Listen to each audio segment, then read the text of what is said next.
When you are doing everything in your power to be the best makeup of yourself, it's always going to be an adversary that's going to try to take that away from you.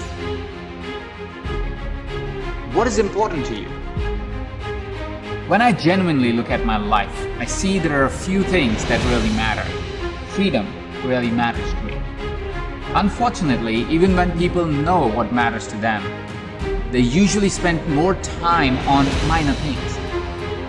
Things like gossip, a celebrity love affair, or how their neighbor Tina doesn't care for her kid enough. We call it a rough patch, a speed bump, a dark place. There are so many words we can use to describe difficult times in life. Those times when circumstances or situations come in and knock us off our course. Most people imagine things they want, they dream about it, but they never really do anything about it. It's not because they don't want their dreams to come true.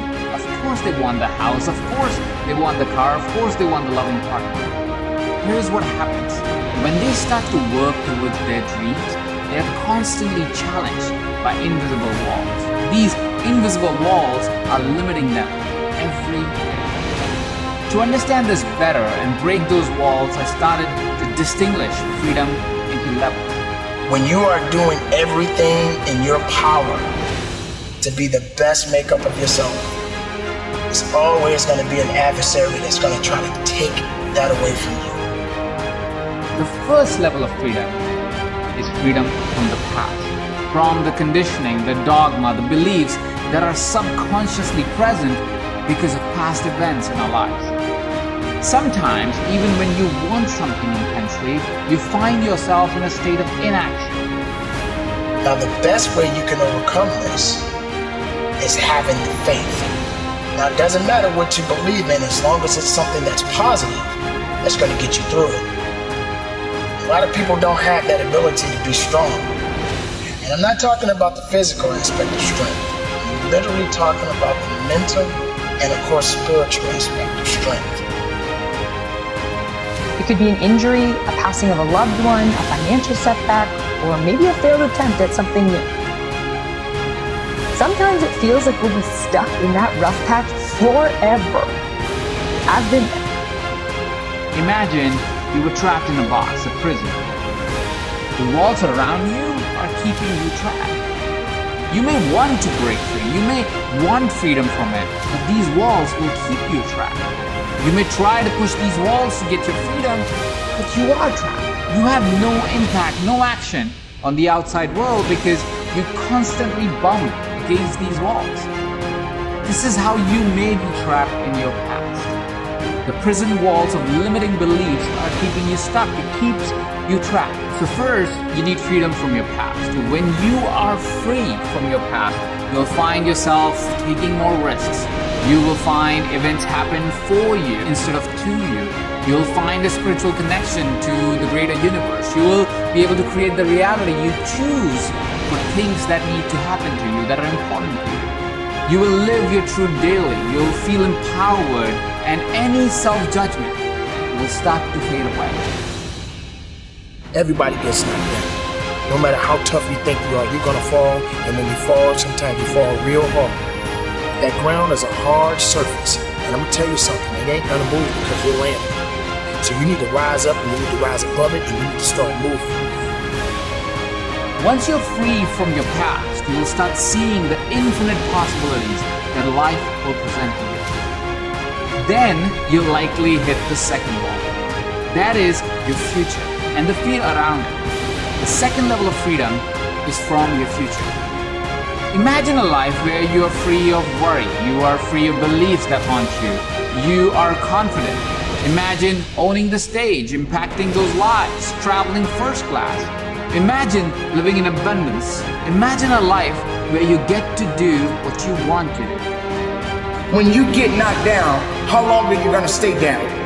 When you lose your job, when you lose that loved one, regardless if it's your husband, your wife, your child, whatever it is, do you have the ability to go through the hurt and the pain of that loss? Regardless of what you're going through, the best time you know that you are strong is when you're at the weakest point of your life. When you are so far down that hole, you looking up and you don't see no light, but yet you know there's an end to this darkness. That's when you'll find out just how strong you really are. This is a process, and you have to hurt just a little bit so you can understand what it means to be strong. So don't give up on your hopes. Don't give up on your dreams. Don't give up on yourself. Just keep moving forward. If you think that you're going through something so bad right now, wait until tomorrow if tomorrow comes for you. Look at the person next to you. Look at people all over the world if you ever come in contact with certain individuals. And ask yourself, are they going through a lot more than what I'm going through? Because honestly, there are always going to be people that are going through a lot more than you're going through right now. Do you notice the doubt that creeps in, as I mentioned? That's exactly what you need to be free of. Fear, doubt, worry about the future.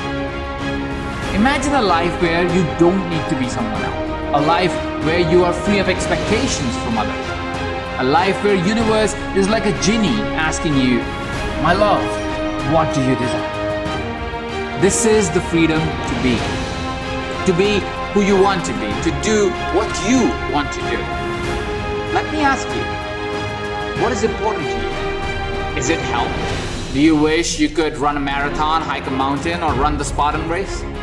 Is it intimate love? Do you want to be with a partner who would make you feel alive? Someone who would travel the world with you? Is it money and abundance? Do you wish you never had to wonder if you could afford something? To live in a particular house or drive a particular car? Is it significance and fame? Do you wish you could be on a global stage and be recognized as an authority? Is it impact? Do you wish your work would inspire others? Do you wish your books would reach around the globe and become a reference guide for people to lead a better life? The answer will be different for you, for me, for all of us. But whatever your answer is, you'll be free to choose and free to make it happen. It is freedom because it is the choice you make. My name is Sarah Wells, and I'm an Olympic athlete. I competed in the 400-meter hurdles at the London Olympics, and yes, that was a highlight. But my dark patch came 4 years later, when the Olympics came back around, and everyone expected me to qualify again, and I didn't. I felt like such a failure. I thought my friends wouldn't like me anymore. I thought the entire world was about to be flipped upside down. When you're down, find a way to get up. I've been there. I go through it like anybody else. But I have a job to do in this world. So do you. You too may have had a goal in mind, an idea of what success looked like. And for whatever reason, that goal might have evaporated in front of your eyes. That's what I felt. Sometimes it can be easier to just live in that dark place because the strength required to climb back out is a lot. A lot of effort, a lot of time, and honestly, it feels completely out of reach.